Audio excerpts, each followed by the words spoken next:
Hello, everyone, and welcome. This is Pro Wrestling Inside and Out, and this is the Tuesday's Wrestling Talk, and we're going to be talking Hot Stuff Eddie Gilbert.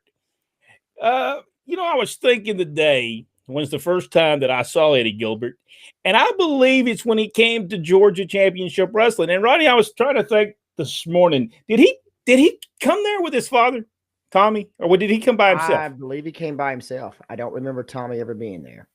I'm not saying that Tommy wasn't there behind the scenes, but as far as on screen, I don't think they were there together. Because I can just remember Eddie and thinking, man, this guy's got it. This guy has got what it takes to be a star in wrestling. And I think maybe he left there and went to the WWF. I'm not for sure. The World WWF at that time. Yeah. Jack, when's the first time you saw Eddie Gilbert wrestle? Oh, gosh, I remember seeing, I guess I had gone for a tryout in Memphis, and Eddie was on the card that night. Eddie was so smooth in the ring, yeah. Even from the first time he started. Now, if everybody goes back, I don't believe he would ever got the start that he got if it wasn't for Robert Fuller, who was booking the territory for Jerry Jarrett. Now, I will tell you, business was bad in 1979. He leaves there and goes back to Knoxville. Robert Fuller goes back to Knoxville, takes all the talent, which from what I've been told, Jerry Jarrett didn't care that he took all the talent because it wasn't drawn. So he took all the talent, and then all at once Jarrett starts using Ken Wayne. He starts using Eddie Gilbert, and they do a feud with the Gilberts against the Waynes. And draws some great stuff. Have y'all seen this stuff on YouTube? Yes, I have. And actually, Wayne, Ken Wayne, I forgot his name. Buddy Wayne steals the whole thing. He is awesome. It's awesome. Don't you?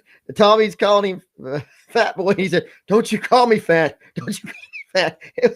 It's great. When he talked, I don't know if you noticed when Buddy would talk, Ken had his mannerisms and his speech pattern. I mean, it's almost like he's a clone, really. Yeah, Eddie was, and then I guess the next time we saw Eddie Gilbert would have been Mid-South Wrestling. Yeah. I really believe that was the next time we saw him, and again, we knew he was great professional wrestler, and the most famous thing he did while he was in Mid-South Wrestling is the photograph, the picture, the painting of himself. He told a story once that and years ago he did an interview, and he told a story. He said they went through and told me about doing this angle about this photograph.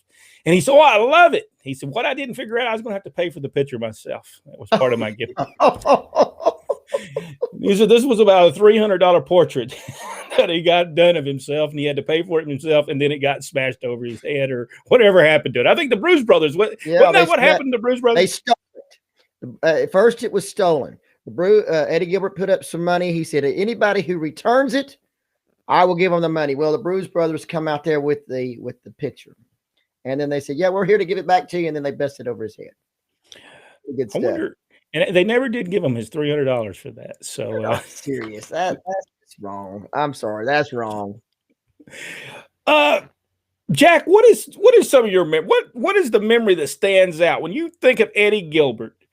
What is that one match, that one thing that you remember him doing that just stands out and says, "You know what?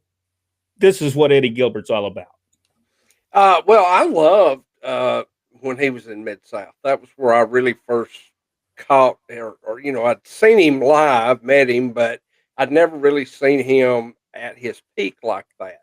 He was just another guy on the card, from what I could tell in Memphis. But I mean, I knew he drew, but Mid-South was where I think he came into himself. He was just so flamboyant, so outspoken, and so spot on with everything that he was doing. Yeah, he was superb. Rodney, what do you think? Eddie Gilbert, what stands out in his career? To me, actually, Georgia missed the boat. Yep. When they had him, when he first come in, he could have been a huge draw because he could have been what Tommy Rich was, teaming with all the big guys, teaming with Tony Atlas and Tommy Rich and et cetera, and doing what Tommy did because he could do it. He could do it, and also he could do the interview, which was very important. Not many people when they first start out was polished, but Eddie was. He knew exactly what he was doing, what tone he needed to take when he first started, and that's where he grew up in the business. And his dad taught him well. Yeah, and the thing about it is he got started in a time where they did a lot. They ran the same towns every week. So Eddie was able to learn the wrestling business, and he had two great people to teach him, Buddy Wayne and Tommy Gilbert, to be able to teach him. And Eddie Gilbert left at some point and went to work for Texas, and he teamed a lot with Ricky Morton. And, they had to learn a lot at the same time. And because now you got to look at Paul Morton was in that territory, that Memphis territory. He probably taught Eddie a lot of stuff as well. So, and I'm pretty sure that Eddie Gilbert, didn't he write for some of the wrestling magazines as well and take pictures like Jim Cornette did? I believe so. For what was the Wrestling News, I think was the name of that magazine. I always liked that. Norman Kaiser. What was his name? Wasn't it Norman Kaiser? Mm-hmm. I did that magazine. Norm. Yeah, I used to sell that magazine in right. Mid-South Wrestling. And them things sold like hotcakes too, by the way. All right, let's go over there and let's see. We've already got a bunch of people who have come on here and want to say hello to us. So let's get to it. Richard Hood. How you doing, Richard? James William Lawrence III. I love that name. Good evening, gentlemen. Joel Bateman. He is on here with us. Victor Nash. Raven Taylor is with us. Hello, everybody. How you doing, Raven? Daryl Glass is with us from Jacksonville Beach. Kevin Penley said the first time he ever saw Eddie was on WWF television. I really, truly believe him and Spike Hubert. Wasn't it? It was Spike Hubert, was it? I believe so. They were teaming. I think they were going to be the tag team champions. Yeah, I believe they were on the way before he had an accident. I believe they would have been the tag champions. Dr. Philbo Grice is with us. Hello, professors. Thank you so much for that. Yvonne Burns from Western Pennsylvania. Thank you so much for being a part of the show. Charles Bellflower. Tommy came to Atlanta and wrestled a few times during the war. And we're going to get back to that, by the way. We're going to get back to the Atlanta War and see exactly what was going on during that time. And we'll be getting back to that in the next month or so. Michael Barr is with us. Hello. Richard Hood. Didn't Eddie get hurt in a car accident in the WWF? Yeah, and it was a major accident, wasn't it? Did he break his neck? Yeah. Serious. Kevin Penley, he said, I remember Eddie Marlin and Tommy Gilbert as a team. Got over big time in the Memphis territory. Joel Bateman says Eddie Gilbert was with Missy Hyatt, Sting, and the Ultimate Warrior. Now, was he with the Ultimate Warrior? Or was he gone by that time? No. He was the actual. I think he was the manager of the Blade Runners when they came, and when the Dingo Warrior went off to the world class. We can just call him Dingo and leave the Warrior part out. Yes. God. I wonder if that he came up with that name, or did somebody there go, let's see. Let's just call him Dingo. I don't know if that's how they come up with that name. Eddie Gilbert, Missy Hyatt was very good together. It started out with John Tatum. John Tatum and Missy Hyatt were together, and then they did a great angle with Eddie Gilbert, and it was tremendous. I enjoyed every minute of that, the whole angle that they did, and again, Eddie Gilbert made it. He made it from the beginning to the end. It was tremendous. Joe is with us. One of the first times I saw Hot Stuff Eddie Gilbert was when he was with Missy Hyatt, Rick Steiner, and Sting. It was some good times. Yeah, the televisions then were done by Ken Mantell. He was the booker at the time, and he did tremendous shows, and there's no doubt he knew what he was doing as far as booking. He said times. I got that. I actually read that one right. If it's usually right and written right, I can't even read it. But I actually got through that one there, Joe. So Kevin asked the question, is the Memphis Buddy Wayne the same guy that worked for Billy Golden? I would say so. I would think it would be the same guy. Glenn Allen Shelton said hello. Charles Bellflower said, I want Jerry Jarrett on this show and confront about a claim he invented wrestling too. But not only did he say he invented them, but so did Ole Anderson. So did Bill Watts as well? Did Bill Watts make that claim as well? I don't know that Bill. We all know. I think Robert, when he was on, and of course we've said it before, even too, told us that the person that created Mr. Wrestling 2 was Leo Garibaldi, and that's who to give credit to. And they said he was a very smart man, by the way. Leo Garibaldi was very smart. And we're not saying that Jarrett didn't contribute, because right after Leo Garibaldi was Jerry Jarrett, and we're not saying that he didn't contribute to getting 2 over. Yeah, that's not what we're saying. But he was not the inventor.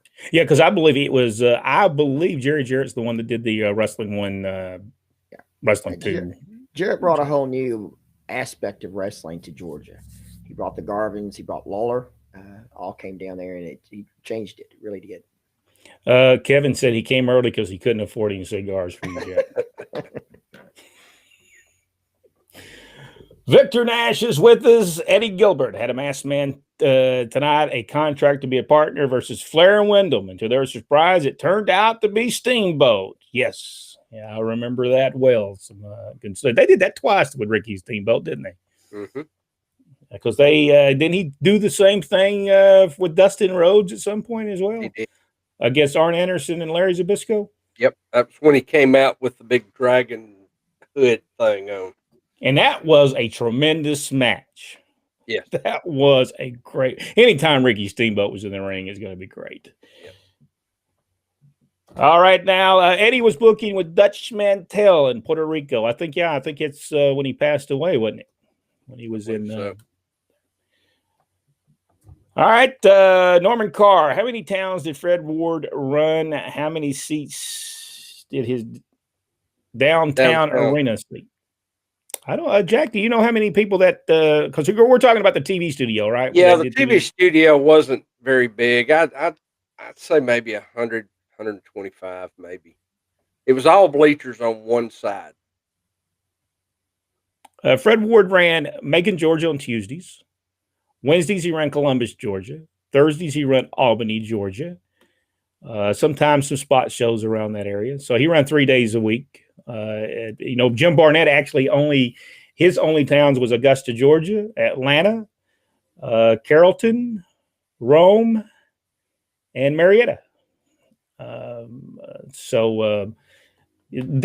was the one thing people didn't understand back then. They thought one person just had but they really didn't. There was a bunch of local promoters back years ago, and that helped if business got bad. Not one person lost all the money that a lot of people would lose it. So Joel said, I'm smoking a fine Corona cigar. So Joe, you can afford us to find you. Joel, there's no such thing as a fine Corona cigar.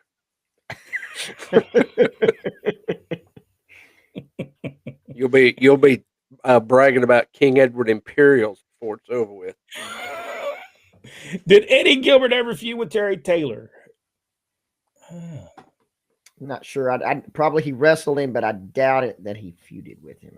I don't remember that. He come up on Mid-South where the Nightmare beats Terry Taylor. I think he beats Terry Taylor for the North American title, or he wins in a tournament. I forget which one it is. But I don't recall anything other than Eddie Gilbert be involved with Terry Taylor, Terry Taylor's identity crisis, thinking he was Ric Flair. Michael Barr, remember in Dothan when Buddy Wayne brought out a baseball bat to the ring to help out Kenny Wayne and Danny Davis against the Gilberts in Dothan, Alabama? Yes. I think he did the same thing in Birmingham and then made the big speech about he was going to lose weight and then he'd be back to beat everybody up. And we never saw Buddy again.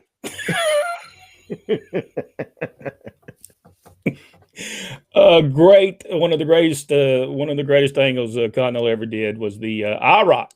And we'll talk about that on our Continental Championship Wrestling discussion. By the way, if you've not subscribed to the YouTube channel, get over there and subscribe because we talk about Continental Championship Wrestling each week. Each week we talk about it, and we give a little bit of insight and a little behind the scenes stuff that was going on at the time. Kevin Penley, most of those second-gen wrestlers grew up together in Memphis. Yeah, that's a great place to learn in Memphis because you had Jarrett that just understood the wrestling business, and Mickey Mayfield said Hot Stuff International. Hot Stuff International Incorporated. By the way, next Monday, Mickey Mayfield sent us a bunch of Georgia Championship Wrestling programs. Next Monday, we will look over those programs. If you are a fan of Georgia Championship Wrestling, I did look over them just a little bit today, and there is a photograph in there when Abdullah the Butcher rams our father, Rodney West, head into the posts. And I believe it was the Atlanta City Auditorium. Could have been the Omni, but I think it was Atlanta City Auditorium. And our father said these words: I was ready to go, and he picked me completely up and rammed me right into the I couldn't even anything. I didn't think Abdullah could do that, but he did. He picked me all the way up, and my feet were just not even dragging the ground. And he said, I hit because I couldn't stop myself. So, well, we look at those programs next Monday. He's got, I think we've got about 4 or 5 programs we're going to look at, as long as we have a little time, because we'll talk about them as well. So, Glenn Allen Shelton, Eddie was sponge when it came to wrestling. I agree. Understood the wrestling business, understood psychology, no doubt. Chad is with us, and Chad, hello there, guys. How you doing, Chad? Good to see you. Stuart Kemp. Hello, all from the sunny West Coast here in Vancouver, Washington. Welcome to our esteemed panel. Thank you so much, Stuart. Let's see, Norman Carr. Well, I thought Norman Carr was coming. There we go, Norman Carr. How many times? We already did that one, didn't we? Yep. That must have came back up, or I went downward. I don't know. Mickey said, replying to Mickey Mayfield Incorporated, not international. Darn spell check. I think it was international, wasn't it? I believe it was. I'm pretty sure it was. We'd have to look that up, but I'm thinking it was. Hey, there's Chief Inspector Clouseau. Hey. Hot Stuff International Incorporated. Okay, I thought it was all together. Okay. Hello, guys. I have missed you. We've missed you. We wondered where old Chief Inspector Clouseau has been, and he is back to make sure that we get all our stuff right. He is our chief inspector. So. Eddie Gilbert, 1961, 1995, died of a heart attack. For those folks who did not know that he did pass away in Puerto Rico while he was, I believe at that time he was actually booking Puerto Rico. I think Ken Wayne was the assistant booker. I think Dutch had already left at that point. Dylan Shelton. First time I heard of Eddie Gilbert was when he first started ECW, when it was Eastern Championship Wrestling. Yeah, him and Terry Funk did that together at the beginning. And I think they had a great ideal at the time. I can't say that I enjoyed Extreme Championship Wrestling when it finally turned into Extreme Championship Wrestling. But I can tell you they knew how to get people over. They knew how to get personalities over. Chad said, I used to love every feud that was in the Mid-South Championship Wrestling and in the MWA. Yeah, they had great feuds. UWF had some great stuff going on. It was just, they were trying to run the world, and I don't know if they could I don't know that they could do that. Hot Stuff Eddie Gilbert was a great draw in Dothan, Alabama. He did very well in Dothan. They did very well. So Richard Hood, remember the Wayne and Gilbert program in Memphis? Yeah, we were talking about that. That was a tremendous program that they did. I think they went about 3 months and had some great matches. Glenn Allen Shelton, and I forgot about that, his feud with Tommy Rich. And that feud was just over. Why did they accept that stupid Fabulous One gimmick? I think that was. Everybody was wondering that. That was they had a good feud. They did what they did on TV. Now I'm gonna be honest with you, I didn't really know who the heel and babyface was at that point because both of them were pretty nasty. So I'm not for sure. Y'all ever see that on television where they're both bleeding like stuck pigs? And I've never figured out by watching that who was the bad guy and all that because they seemed both pretty bad. So and then I thought, well, I know Tommy Rich might be in this because he really beat Eddie Gilbert that pretty bad. So Richard Lee Morgan, I remember Eddie Gilbert wrestling Kurt Hennig in Madison Square Garden. Would have been the first time he was there? Pretty sure. I didn't know that Kurt Hennig was there in WF. I think he just came in and did a few shots in. Cowboy did as well. Dylan Shelton. Cowboy did as well. He's talking about Bill Watts claiming wrestling too. Oh, he did. He did claim them too. Well, Jack, you might as well go ahead and claim it. I'm going to claim it. I also myself invented the internet, and I expect royalties from everyone. All right, before we move on, Jack, let's tell everybody about how to be a supporter. We picked up a lot of supporters yesterday, and we appreciate everybody that picked up. Pat Rose, professional wrestler Pat Rose, is a supporter of ours as well, so we thank him. But Jack, let's go ahead and let people know how they can do that. All right. For $2.99 a month, you go to our Facebook page. Right there at the top is our supporter button. Just click on that button and it'll walk you through. But you get 2 weekly Insider Nation live streams only for supporters. You can watch us record videos on YouTube on Monday and Tuesdays and interact with us just like we do here. Post for supporters will be on Thursday, Friday, and Saturday. We'll be having polls to help us decide what we discuss. Weekly recorded video just for the supporters posted on Sundays. And then personal updates on any upcoming live events, interviews, virtual events, etc. All right.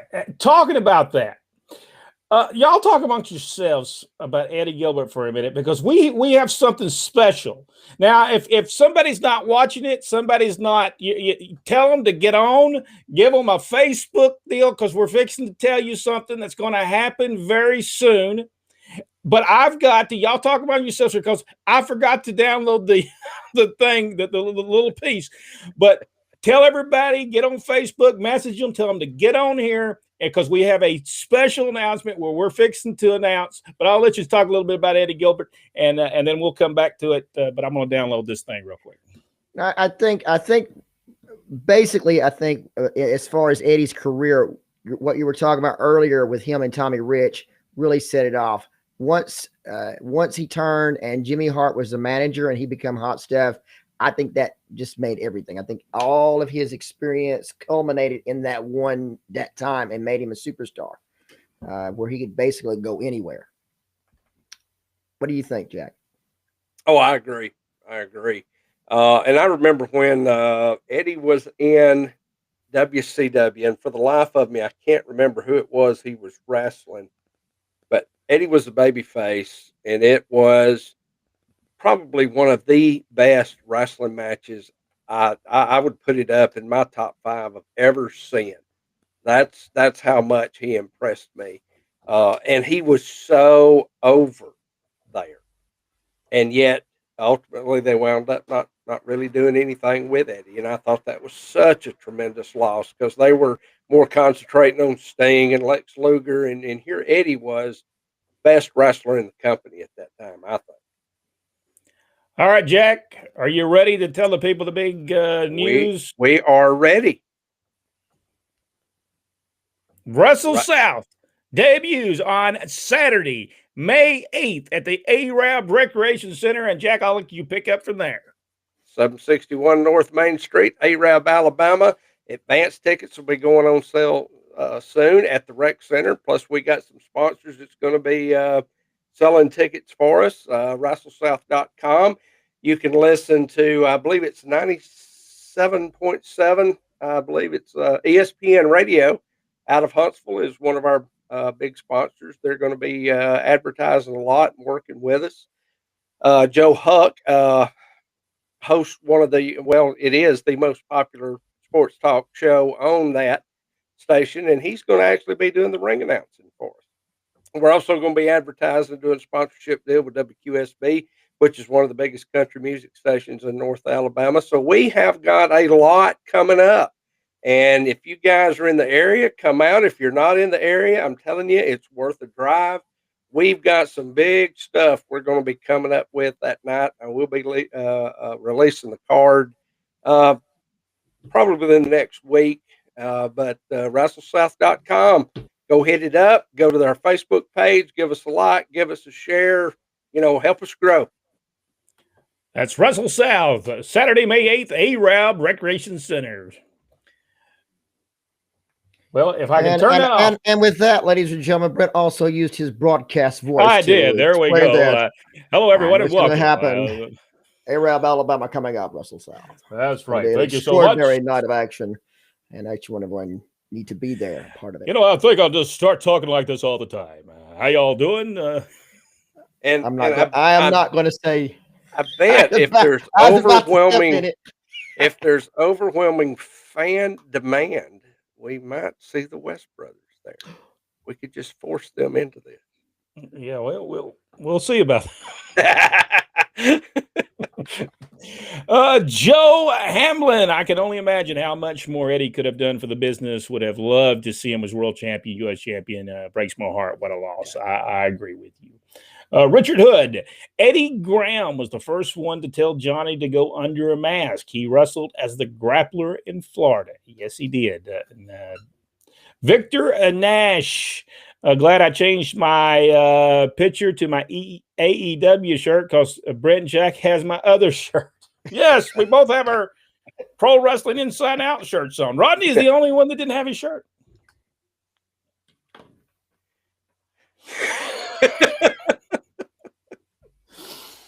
1991, Joe Hamlin said 1981 Clash of the Champions was where Ricky and Barry and Dustin's surprise was when Zbyszko. Yes, that was some good stuff. No doubt. Kevin Penley, when you get to the show on the split, get Bobby Simmons on. He worked in the office. We'll try to get Bobby on. Bobby's hard to get. Great. I saw one of the latter All South shows, and he was actually the commentator and was very, very good at it. Bobby's great at talking. He's a preacher.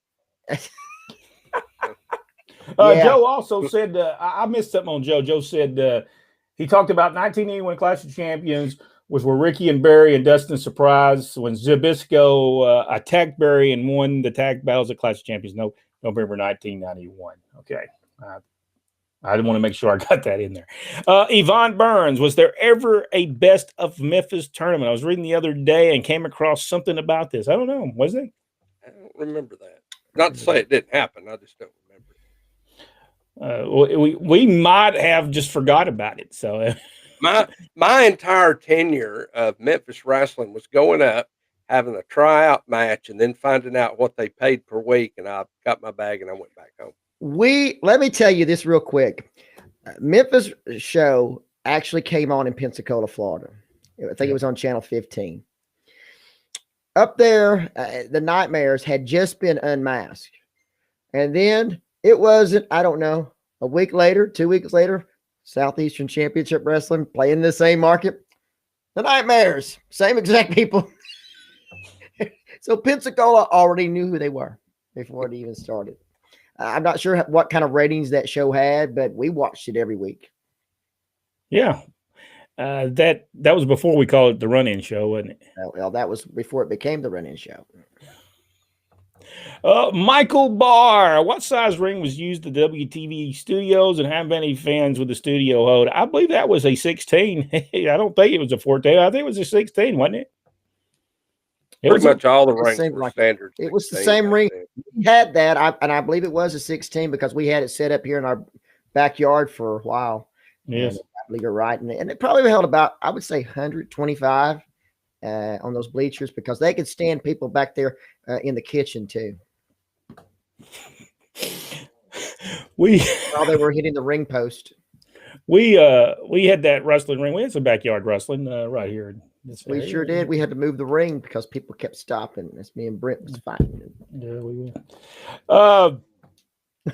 why did we set it up over there instead in the backyard right behind the house anyway, man? That was the auditorium. Was that Mickey Mayfield? I guess he was talking about Abdullah the Butcher with slamming Dad's head into the post. Good evening, guys. Terrence Hardy. How you doing, Terrence? We actually did a show that he asked us to do on Tommy Young, which will be coming up on our YouTube channel in the next few weeks. So make sure you get over there and see what we had to say about Tommy Young.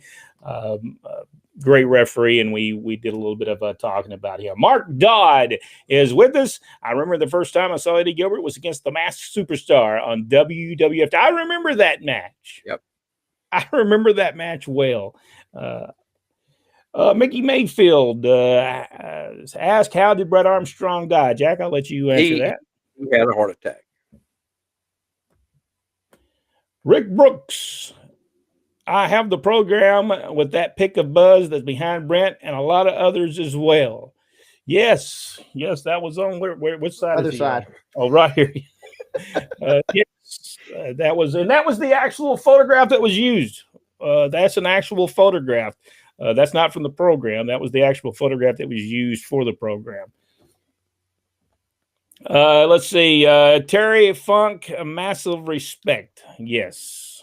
Terry Funk was always tremendous. He was so good. Norman Carr, do you all remember when Miss Lillian Carter used to come to matches in Columbus? I've seen pictures of her meeting the wrestlers in the dressing room. She really believed in wrestling wrestling too. Did. As we all did. I actually had a conversation with President Jimmy Carter, and he asked me if I had ever seen his mother at wrestling. And I said, yes, from a distance, because the Secret Service will not let you get very close. And he said, well, that's good. They're doing their job. By the way, there is a photograph of her with a bunch of wrestlers, and you will see our father in the background back there. He got to meet her several times. She was a huge wrestling fan. Mark Dodd, he answered the question for Mickey. I was, let's see. Hello, Robert D. Moore. Hello from Lynn, Massachusetts. How you doing, sir? Good to have you on here. Aaron has asked, what are your memories of Eddie and Continental? I enjoyed Eddie Gilbert in there. Now, once we get the Continental Championship Wrestling, there were some problems. We won't lie. There were some difficulties.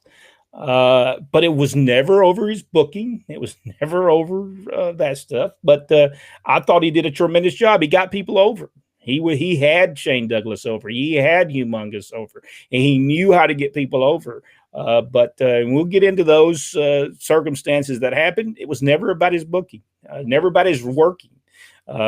So Eddie was always good. I thought he had some good stuff. Especially with Paul Heyman and which he was not Paul Heyman then, was he? Paulie Dangerously at the time. Some good stuff. He did some good stuff there. Hey, by the way, Kevin said, Rodney, my internet crappy. Can you help? Yes, for a small fee of $252,000, we'll be able to run you a new cable out there to you. By the way, Michael Barr said the internet has come to its end. Right. That's right. So, it is now over. It was good. It had a good run while it lasted.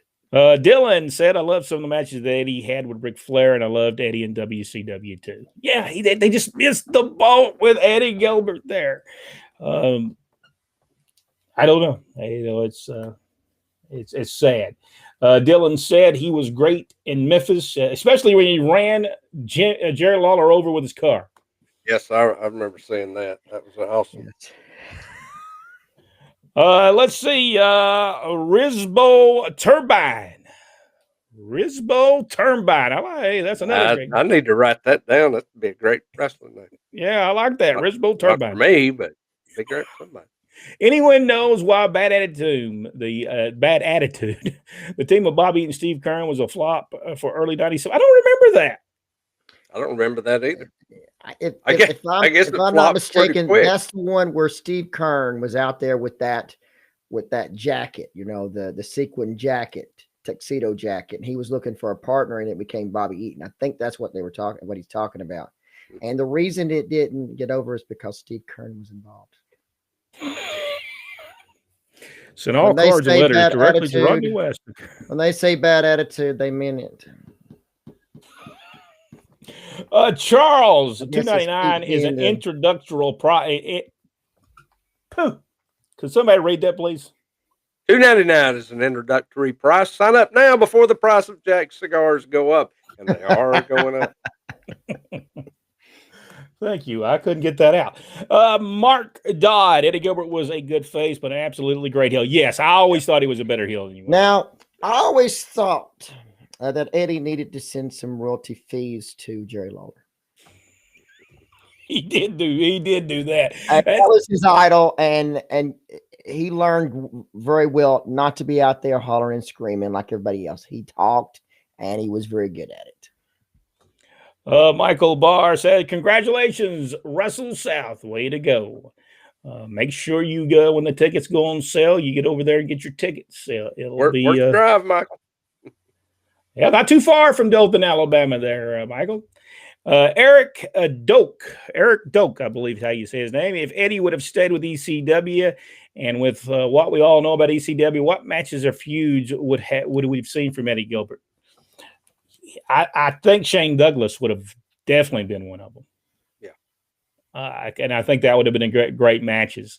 I didn't watch a lot of ECW till later on. I don't know that I actually watched it while it was on. I don't know that I watched it while it was on. Because what years was that? What years was ECW in business? I'm thinking maybe. I only remember the show being on cable, and we finally got it. But I think we got it in the latter years, did we? I think we did. I don't think we watched the whole time. It was never Eastern when we started watching it. I don't think it was always Extreme Championship. Right. Awesome. Good luck with Russell South for Mark Dodd. Norman Carr asked the question. Well, I don't know. I guess it's a question. When I met Ole Anderson at Jerry Oak's promotion in 2000, he told me that it was Leo Garibaldi who he believed came up with the idea for Mr. Wrestling number 2. All right, so that's good because last time I heard he came up with Wrestling 2. Okay, well, would it be in the book? I don't know. I have read that book.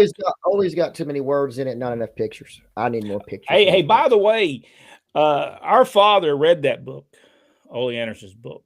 And when he saw him at one of these places, he went up to Ole and said, "Listen, you said I made an X amount of dollars a week, and I need some money back for what you never paid me. You must have took it and put it in your pocket. You didn't pay me that kind of money. Must have been a handling fee there or something."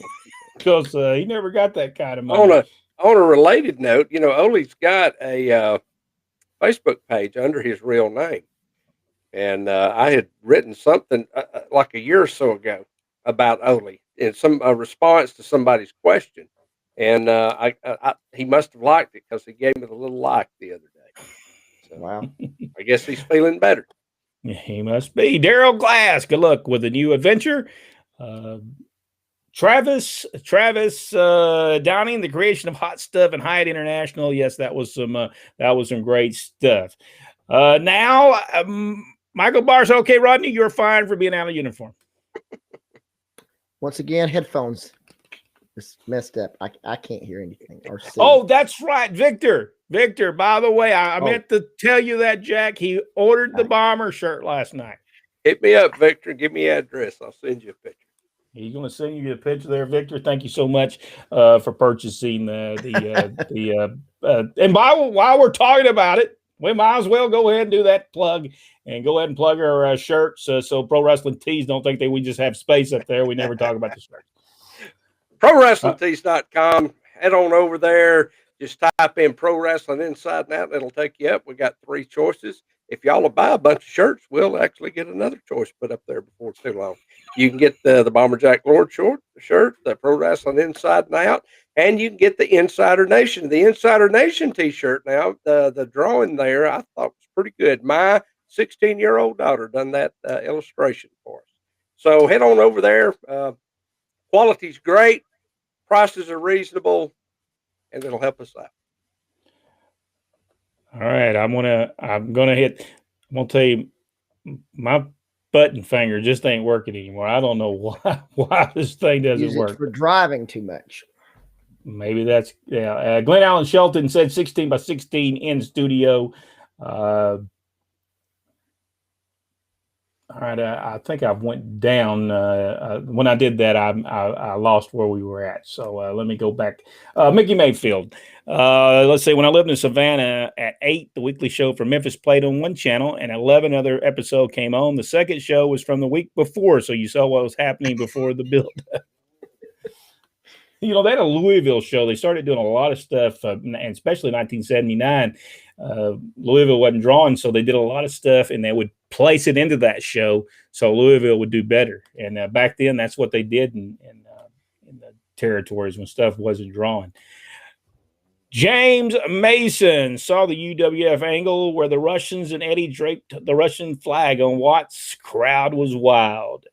Didn't draw the money that it drew prior to Bill Watts, because Bill Watts came out of retirement 22 times since 1983. So, and by that time, people had saw him come out of retirement too many times. Michael Abar said WMBB and WGHE out of Panama City carried many shows out of Memphis and a few from Pensacola. Didn't know that. I didn't know they played that back then. So Adrian Harper Jr. is with us. Hey, guys, great show like always. Thank you so much. Let's see. Joel Bateman. Humongous was Sid Eddie. Yes. Sid, is that how you say it? Eddie? Edie, whatever his name is. Yeah. Sid Vicious for those people. Or Sid Justice, or Psycho Sid, or Softball Sid. Whichever one. There you go. You would like to. Yeah, he was, but now not all the time. Jeff Van Camp was also Lord Humongous, which did a whole lot better job as Lord Humongous than Sid did. Sid did it a little different. I just thought that Sid Jeff didn't want to do it. No, that's another thing we'll talk about when we get to that time frame about Sid and Lord Humongous and the Mask. That's a good story, and we might only tell that story on the supporter deal because we may not want to make somebody mad. So we sat over there on that. Didn't Bobby Eaton team with Steve Regal? Yes, they were the Blue Bloods or something, weren't they? Yes. I thought they did. I thought they had teamed with them. Richard Hood said, I remember Bad Attitude. They used to wear silver wrestling boots. Man, where was I at during this time? This would have been at least 1990, right? I think so. No wonder Grizzly Smith told me I needed to watch the wrestling show. He told me that. He told me one time I was in a town, I was doing ring announcing, and he messed the matches up. He said, well, these guys are on TV. I said, Grizz, I don't watch the show, so I couldn't tell you who's on this show. He said, well, you think you might want to watch the show? I said, well, when am I supposed to watch it? I'm here during the week. And I got to work the rest of the time. I said, when am I supposed to watch the show? I said, can you send me a video, tapes of it or something? He said, well, you can record it. I said, I'm not making the big money you are, Grizzly. I said, I can't afford a video recording machine. Oh, come on. You telling him it's not that important to me. That was probably it. He said we perfectly pronounced it. Well, thank you so much. At least we got something right, because they're Michael Rollerson. I never get his name ever. Roller. See, I can't even say it. I shouldn't even try. I tell you what, in the future, just move your lips and I'll low key do it. Oh, okay. He's replied to. Dylan said that I just met St. Douglas. ECW was in business from 1993 until 2001. Man, I didn't know they was around that long. Oh, Victor Nash. Victor Nash said that you're fine for a hot dog and pickle for being out of front uniform. Jack can tell you stories about the pickle and the Dr. Pepper. 2-liter Dr. Pepper and a pickle. Yeah. So, and by the way, that's on YouTube. That is on YouTube. If you missed it, look it up. I think it actually says there's a pickle. You can see it because there's a pickle there, Dr. Pepper and Jack up there. So you'll know that he told this story. Will the real person who came up with the idea for Mr. Wrestling 2 please stand up? Well, Jack's going to go ahead and say, he created it. Everybody else has created it. Well. So everybody else has wanted to. Glenn Allen said that he met Shane Douglas and Johnny Ace. Well, we feel bad for you when meeting Johnny Ace in the 80s with Razor Ross and young Scott Steiner. Oh, that's when they was the dynamic dudes? Yep. One of the greatest gimmicks of all time in professional. Yep. Hey, by the way, John Laurinaitis back with the WWE as the head of talent relations. Yeah. Yes. Let's see. Did you guys see what Ole said about working for Stu Hart? Yes, he did not. He did not enjoy his time working with Stu Hart. He really didn't. So, Insider Victor Nash said he's the insider. Is his next shirt. Awesome. So that's great. Mark Dodd said, "Great show, guys. Would you consider doing a show talking about certain towns that you spent time in? I grew up in Rome, Georgia. Yes, we did as well, Mark. We went every Thursday night. On the way back, we tell a story just for the supporters. We tell little stories of what we used to do on the way back from Rome, Georgia. And spent a lot of time there at Memorial Jones. Yes, I think that might be a good thing of talking about what happened in Rome, Georgia every week for while we were there. One of the biggest things, and Mark, you might remember Dick Slater, Mr. Wrestling 2. Twice they went and done one, but there was one that's really good where he wore I'm a turkey mask. We would say it was I'm a turkey, wasn't it? Yes. Yeah, and some good stuff back then. That place was packed. I believe probably for about 2 months, nonstop. Just it was great.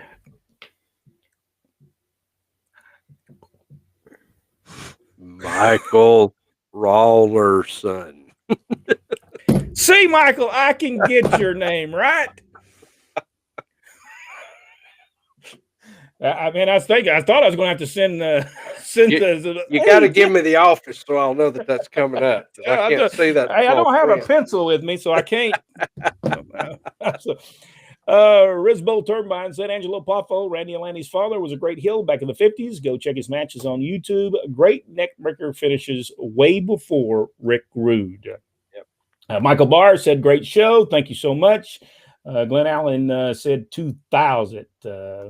Chief Inspector Clouseau said, my mom and brother carried me to wrestling at the Rainbow Roller Rink in Panama City, Florida when I was little. I've been addicted to wrestling ever since. I guess that would have been Gulf Coast Championship Wrestling. Michael said, you guys kill me. Let's see. Glenn Allen Shelton, he said they formed the junior tag belts before closing the doors. I'm not for sure. I'd like to say I remember something way up there, but as I'm getting older, I don't remember what my name is most of the time. Norman Carr said Sid had too much hair hanging out to be whom I guess. I like the original version better.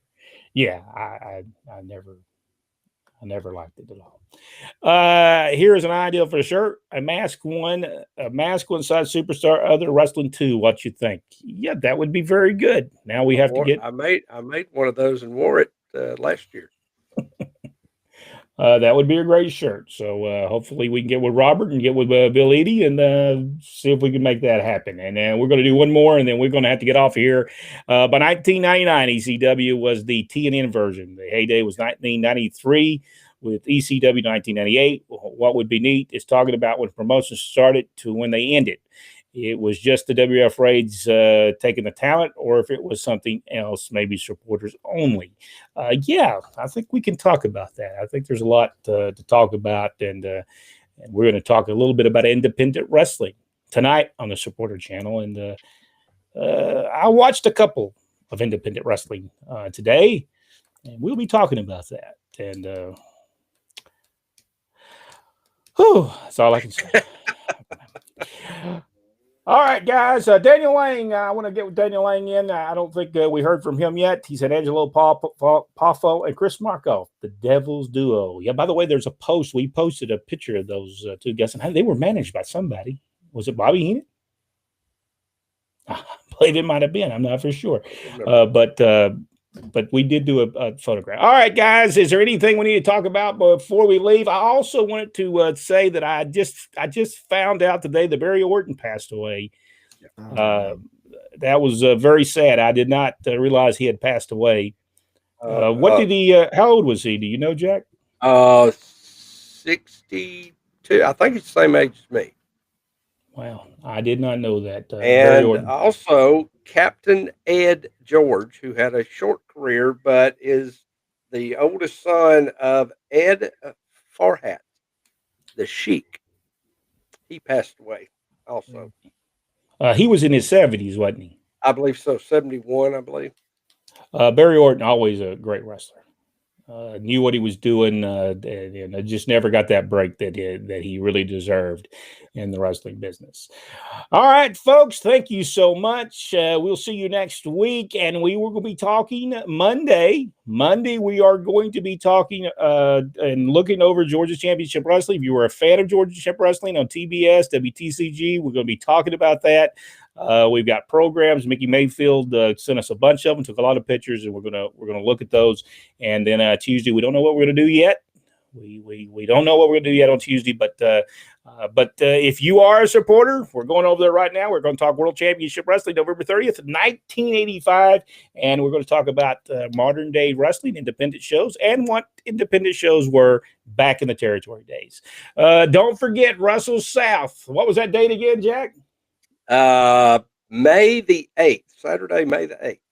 All right. Make sure you get there. Go to WrestleSouth.com and make sure you write that down. Go to it and make sure you figure out everything that's going to happen on Wrestle South. Thank you so much. Thank you all. We're almost at 25,000 on Facebook. If you haven't been to YouTube, make sure you get there and it's free. Just hit that subscribe button. Absolutely free. Thank you so much. And we'll see you next week right here on Pro Wrestling Inside Now.